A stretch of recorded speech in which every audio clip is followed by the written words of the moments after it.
పునరుత్థానము అనగా మరణాన్ని జయించటం, అనగా నీ శరీరములో ఉన్న బలహీనతను జయించటం, అనగా నీ సమాజంలో ఉన్న బలహీనతను జయించటం. మానవుడు దేవుణ్ణి తృణీకరించిన కారణం చేత కళ్ళుండి చూడలేని సమాజంగా మారాడు, చేతులుండి పని చేయలేని సమాజంగా మారాడు, నోరుండి మాట్లాడలేని సమాజంగా మారాడు, కాళ్ళుండి నడవలేని సమాజంగా మారాడు. కాబట్టే చేతులుండి అద్భుతమైన కార్యములు చేసే ఈ రాజు వచ్చేశాడు, నీ జీవితంలోనికి వచ్చేశాడు. ఆయన పిలుస్తున్నాడు.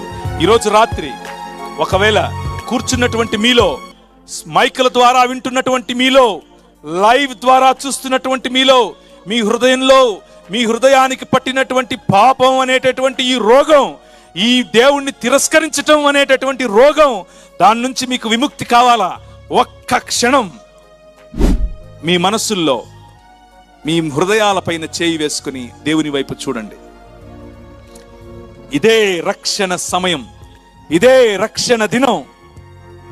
దీన్ని అలక్ష్యం చేయొద్దు. ఆ ప్రభు తన స్వరక్తమిచ్చి నిన్ను కొనుక్కున్నాడు. ఆ ప్రభు నిన్ను తన స్వరూపము పోలిక చొప్పున చేయాలి అని ఆశపడుతున్నాడు. ఆ రాజు ఈ భూమిని, ఈ ఆకాశమును మళ్ళీ ఒకటి చేయాలి అని ఆశపడుతున్నాడు. ఆ ఆశను నూతన సృష్టిగా, క్రొత్త ఆకాశముగా, క్రొత్త భూమిగా ఆయన సంపూర్ణం చేయబోతున్నాడు. ఈ మాట మనకు ఎఫెసీయులకు రాసిన పత్రిక బైబిల్ గ్రంథములో 1వ అధ్యాయం 10వ వచనంలో కనిపిస్తుంది. దేవునికి ఉన్నటువంటి సంకల్పం క్రీస్తును పంపించటానికి ఏమిటి అనంటే, ఆయన పరలోకమందున్నవే గాని భూమి మీద ఉన్నవే గాని సమస్తమును ఐక్యపరిచి ఒకటిగా చేయాలి అని నిర్ణయించుకున్నాడు. అందులో నువ్వు ఉన్నావు, అందులో నీ కుటుంబం ఉంది, అందులో నీ ఈ గ్రామం ఉంది, నీ మండలం ఉంది, నీ రాష్ట్రం ఉంది. నీ హృదయాన్ని ఈరోజు రాత్రి ఆయనకిస్తే నీ జీవితంలో అద్భుతాలు చూస్తావు. ఈ రాజుతో నాకు 25 ఏళ్ల క్రితం పరిచయం ఏర్పడింది, 27 ఏళ్ల క్రితం పరిచయం ఏర్పడింది. అలా పరిచయం ఏర్పడిన క్రమంలో ఈ రాజు నాతో అన్నాడు, నీవు లోకమునకు వెలుగై ఉన్నావు అని అన్నాడు. నేను ఎలా వెలుగవుతాను? నేను దరిద్రమైన జీవితం జీవిస్తున్నాను కదా, ఎలా వెలుగవుతాను అని అనుకున్నాడు. కానీ ఆయన తగ్గింపును నేర్పుతాడు, ఆయన కష్టించటం నేర్పుతాడు. నువ్వు పట్టిన చేతిలో, నువ్వు పట్టిన మట్టిని బంగారం చేస్తాడు, నువ్వు కాలు పెట్టిన భూమిని నిధిగా చేస్తాడు, నువ్వు పలికిన మాట సువర్ణంగా ఉంటుంది, నువ్వు మాట్లాడిన ప్రతి మాట అవతలి వారి జీవితాలను కట్టేదిగా ఉంటుంది.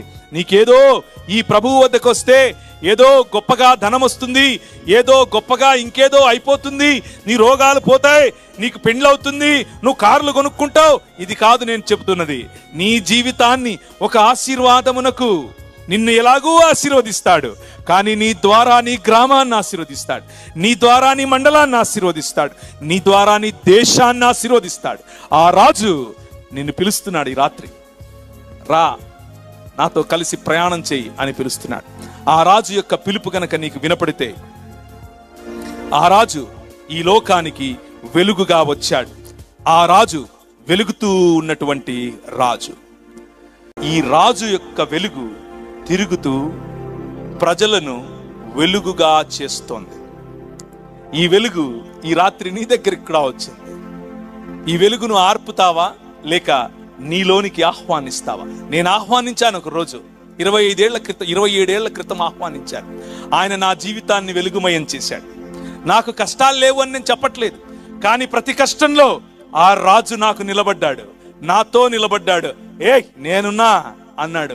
అనేక ప్రాంతాల్లో అనేక ప్రజల మధ్య ఇబ్బందులు, వ్యాపారం, ఎన్నో రకాలైనటువంటి శ్రమలు మీకున్నవే నాకు, కానీ ఈ రాజు తన ఒడిలో ఉంచుకొని నడిపాడు, బలమిచ్చాడు, ఎక్కడా తలదించనివ్వలేదు. నువ్వు తలగా ఉంటావు అని చెప్పాడు, నువ్వు తోకగా ఉండవు అని చెప్పాడు, నువ్వు అప్పిస్తావు కానీ అడుక్కు తినవు అని చెప్పాడు. ఈరోజు రాత్రి అప్పులతో నువ్వు బాధపడుతూ ఉన్నావా? నువ్వెక్కడున్నా సరే ఒక్క నిమిషం,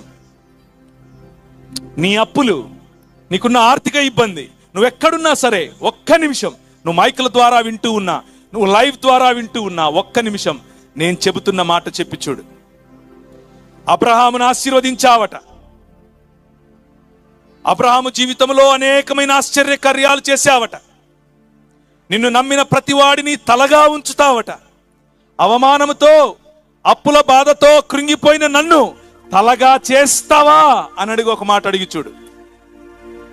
నన్ను తలగా చేయి ప్రభువా అని అడిగి చూడు. He will do it. ఆయన చేస్తాడు. నా జీవితంలో చేశాడు, నీ జీవితంలోనూ చేస్తాడు. ఆ రాజు నీ రాజు. ఒక్కసారి ఆ రాజుకు నీ జీవితం ఇచ్చి చూడు. నీ జీవితాన్ని ఎంత శోభాయమానంగా చేస్తాడో చూద్దువు గాని. ఆ రాజ్యములోనికి నిన్ను పిలుస్తున్నాడు. ఆ రాజ్యములో ఎప్పటికీ నశించినటువంటి దేవునితో సంబంధం నీకుంటుంది. అన్నిటినీ మించి మనిషి కోల్పోయినటువంటి మహిమను ఆయన వారికి ఇచ్చాడు. వారి యందు నేనును నా యందు నీవును ఉండుట వలన వారు సంపూర్ణులుగా చేయబడి ఏకముగా ఉన్నందున నీవు నన్ను పంపితువని, నీవు నన్ను ప్రేమించినట్లే వారిని కూడా ప్రేమించితువని లోకము తెలుసుకున్నట్లు నాకు అనుగ్రహించిన మహిమను వారికి ఇచ్చితిని. ఈ రాజు ఈ లోకానికి వచ్చింది నిన్ను మహిమపరచటానికి, నీకు మహిమనివ్వటానికి, నీకు అధికారమునివ్వటానికి, నువ్వు ఈ ప్రపంచముపై ఏలుబడి చేయటానికి. ఏలుబడి వైలెన్స్తో కాదు, ఏలుబడి బెదిరింపులతో కాదు, ప్రేమతో. ఈ రాజు నేర్పిస్తున్నటువంటి సింపుల్, చాలా సరళమైనటువంటి సందేశం, నీ సృష్టికర్తయగు దేవునితో సంబంధం, నీ పొరుగు వాడితో సంబంధం, నీ పొరుగు వాడిని ప్రేమించే జీవితం. ఇంతే బైబిల్ యొక్క సారాంశం. సమస్త బైబిల్ యొక్క సారాంశం ఇదే. ఈ రాజుతో కనుక నువ్వు కలిసి పయనిస్తే, ఈ రాజుతో కనుక కలిసి నువ్వు ప్రయాణిస్తే దేవునితో సహవాసం. ఈ రాజును కలిసి ప్రయాణిస్తే నీ సాటి మనిషిని గౌరవించే మనస్సు నీకొస్తుంది. ఇప్పుడు కులం అన్న అడ్డుగోడలు నిన్ను ఆపవు, మతం అన్న అడ్డుగోడలు నిన్ను ఆపవు, నువ్వు స్త్రీవి నేను పురుషుణ్ణి అన్న అడ్డుగోడలు నిన్ను ఆపవు, నీ ప్రాంతం వేరు నా ప్రాంతం వేరు అన్న అడ్డుగోడలు నిన్ను ఆపవు, నీ భాష వేరు నా భాష వేరు అన్న అడ్డుగోడలు నీకు ఇక లేవు. నువ్వు నలుపు నేను తెలుపు, నువ్వు ఎరుపు నేను పసుపు అన్న తేడాలు లేవు. అందరూ సమస్త మానవులు ఒక్క శరీరముగా మారే ఏకైక రాజు చేస్తున్నటువంటి ఒక యాగం. ఆ యాగములో భాగముగా నిన్ను పిలుస్తున్నాడు. ఈరోజు ఈ రాజు యొక్క స్వరం నువ్వు వింటూ ఉంటే, రా రా, ఈ రాజును ఆశ్రయించు. ఈ రాజు నిన్ను ఆశీర్వదిస్తాడు. ఈ రాజు నీ జీవితానికి ఎన్నడూ నువ్వు మర్చిపోనటువంటి నీకు ఒక ఆశ్చర్యకరమైనటువంటి జీవితాన్ని ఇస్తాడు. ఆయన ఎల్లప్పుడూ ఉన్నాడు, ఎల్లప్పుడూ ఉంటాడు. ఇక్కడ ఇప్పుడు ఈ క్షణం నీ ముందు ఉన్నాడు. ఆయన మాట్లాడుతూ ఉంటే, ఒకవేళ నీకు వినిపిస్తూ ఉంటే, ఆయన స్వరాన్ని, సన్నని మెల్లనైన ఆ రాజు స్వరాన్ని విను. ఈ నల్లట్ట పుస్తకం 66 పుస్తకాలు ఉన్నటువంటి బైబిల్ గ్రంథం వెళ్ళింది. ఎక్కడెక్కడికి వెళ్ళిందో అక్కడెక్కడ సుభిక్షత, ఎక్కడెక్కడికి ఈ గ్రంథం వెళ్ళిందో, ఈ సువార్త ప్రకటింపబడిందో, ఈ రక్షణ సువార్త ప్రకటింపబడిందో అక్కడెక్కడ స్త్రీకి న్యాయం జరిగింది, పిల్లలకు న్యాయం జరిగింది, అందరికీ చదువు ఇవ్వబడింది, అందరికీ ఆరోగ్యం ఇవ్వబడింది. ఈరోజు రాత్రి నీ శరీరంలో రోగం ఏదైనా ఉంటే, అనారోగ్యం ఏదైనా ఉంటే, ఈరోజు రాత్రి నీ మోకాళ్ళ మీదికి నువ్వురా, నీ మోకాళ్ళ మీదికి నువ్వురా. ఆయన నిన్ను ఆశీర్వదించబోతున్నాడు.